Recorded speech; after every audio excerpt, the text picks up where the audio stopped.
Welcome into this edition of QNN Sports. I'm joined by Emma Carman of the Quinnipiac Women's Acrobatics and Tumbling Team. Now, Emma, you were a competitive gymnast from ages 5 to 16. What drew you to Quinnipiac's acro and tumbling program?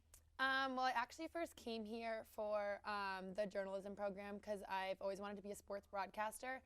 But my freshman year, I just got like a little bored with not doing a sport. I mean, growing up with working out 28 hours a week and coming into an atmosphere of where I had like classes at different times, not normal school day and everything, I was just kind of bored. So I reached out to the head coach, Marianne Powers, after my first semester freshman year. And I went to a practice and watched the team. And I knew a couple girls before who did acrobatics and tumbling, not necessarily here, but maybe at Oregon or Azusa Pacific. So I heard about other teams doing it, and then I kind of wanted to jump into the whole loop of things.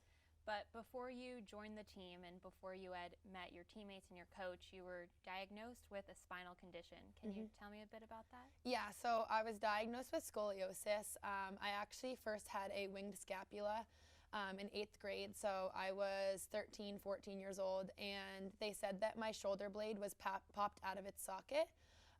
So I had x-rays done on that, and they kind of just told me, you got to stop bars, you got to stop competing for a little bit. So I took it down to maybe working out like 16 hours a week, cut down the hours, cut down doing the entire event of bars.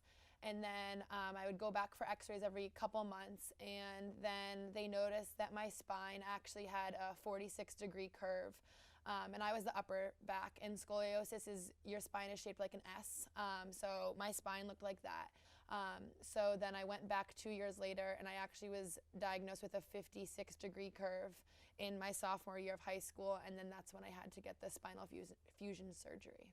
So you get this surgery, and what was that treatment then like for you going through that? I actually wasn't nervous at all. I really have no idea why. Like, my parents and I were so calm about it just because I had it done at Boston Children's, so I knew it was the best of the best doctors. And I remember it was actually scheduled for February 1st, and I went in and I kind of had a cough of some sort, and they weren't exactly sure. They kind of thought it was a cold or whatever. And then I got an x-ray done on my chest, and I was actually diagnosed with pneumonia.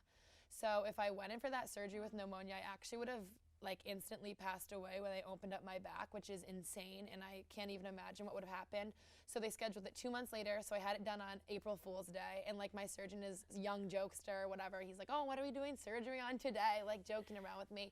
So it was like a very good environment when I walked in, and the procedure was 7.5 hours long. I was in the hospital for a week. I don't really remember the entire week just of all the medications I was on.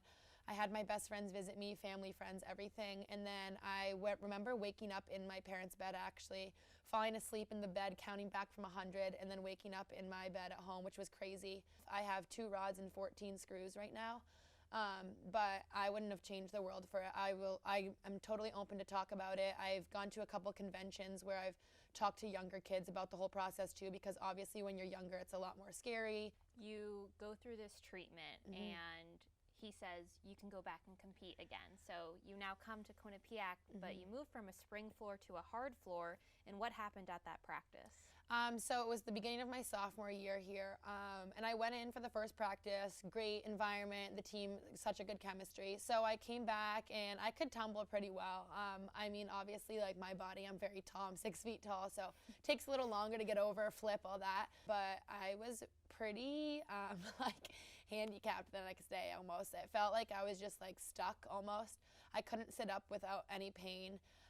Moving was really hard, getting out of bed. I lived on like a top bunk, so getting out of bed I knew.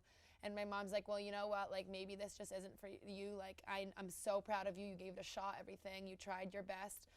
So I went and saw my surgeon, and he told me, like, he's like, you actually are allowed to technically do anything that you can handle. I'm not telling you to stop, but I don't advise you to keep doing this just because I need you to walk after school. You're not going to be a acrobatics and tumbler the rest of your life, so it's really up to you and your decision. So then that's when I kind of made the transition from being technically being on the team as an athlete to being their manager, which kind of was hard, but I'm still totally in it and incorporated with it.